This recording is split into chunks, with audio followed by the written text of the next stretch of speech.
Hi, my name's Michelle Regath, and I'm the director of the Friends in Need Food Shelf. We serve Cottage Grove, Newport, St. Paul Park, and Grey Cloud Island. We've been in existence for the last 23 years, and we have some exciting things coming up that I'd like to tell you about. We've been in our current building for the last 20 years, and we've been very grateful to be here, but the building's going to be torn down, so we will be relocating to a new location. This brings on some really exciting challenges as well as changes, and I think it's going to be something that will benefit our clients, it'll benefit our community, but I want to talk to you about some of them. In the different building that we'll relocate to, we're going to need to remodel. So that is going to be an expense that we will have, and we'd like to ask the public to help us in supporting the cost of the remodeling that we will be doing. We also will be changing over to a client choice model. A client choice model allows the clients to go around just like they would at a grocery store and select their own food.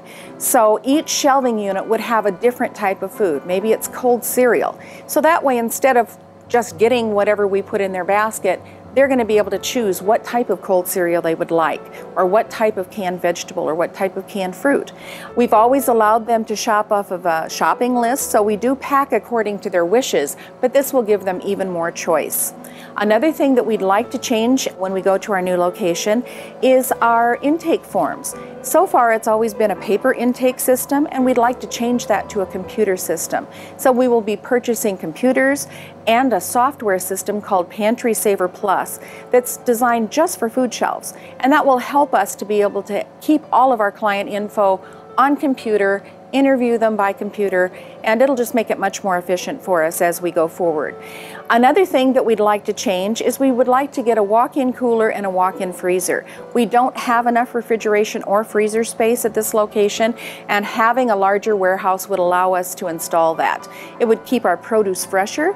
It would allow us to get meat deals when they come along, because sometimes we'll just have a fantastic deal offered to us through Second Harvest, or maybe a trucker or a company like Cimex, and if we don't have the space for it, we can't take that great deal. And sometimes those deals are the ones that sustain us for a couple of months. So we do want a walk-in freezer and a walk-in cooler, as well as some individual units that clients can shop out of. So that's another expense that we will have going forward. We also are considering staff addition. We don't know how that will work out, but it's something that we've been in talks about, and that would be another expense that would be added to our regular budget. So there are several different ways that you can support us. We have, first of all, mailing us a check, which is always the best because then we're not paying a fee. So if you mail us a check to Friends in Need, P.O. Box 6, Cottage Grove, Minnesota, and put Building Fund on the memo, then we will be happy to apply it to those new costs that we're going to be incurring. Another way to support us is through our website, which is finfood.org, finfood.org. There are two options on there. You can support the food shelf in its regular purchases. There is a Building Fund button as well that you can select. So that's another way to contribute. The third way is our GoFundMe site. So it's going to be exciting watching that tally go up. Look for us at Friends in Need, and you can certainly donate on there as well for the Building Fund. There are just so many opportunities to serve. We have 160 volunteers. They are from our community as well. So they come from the churches and the schools and the civic organizations and the corporations and the companies, and then just individuals who've retired in our area or who are able to come in for our evening hours. So we love our volunteers. That is what keeps this place just running beautifully. So that's another way that you can help out the food shelf. All of the donations to the food shelf are tax deductible, and we love to give tours. So please come down. We're open on Tuesdays from 8 to 6 and Wednesdays from 5:30 till we finish. And that allows us to see as many clients as need help during that week.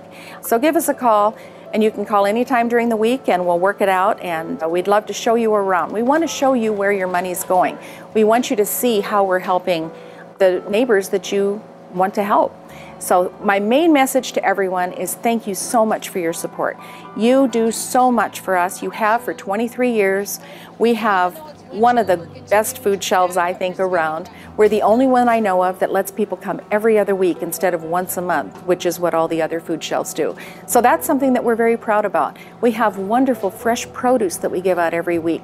It's just amazing. We have 3 community gardens that support us, and they are so generous, and they pull that produce out of the ground that morning. So our clients are getting amazing fresh produce. That's something that we're really proud about here, because we want to make sure that they're getting healthy food as well as the non-perishables that most people think of a food shelf giving out. And we always give out milk and eggs and frozen meat. So there's a wide variety that they're able to choose from. So these are some exciting changes coming up here in the next few months, and just keep your eyes open and continue supporting us like you always have. Thank you so much.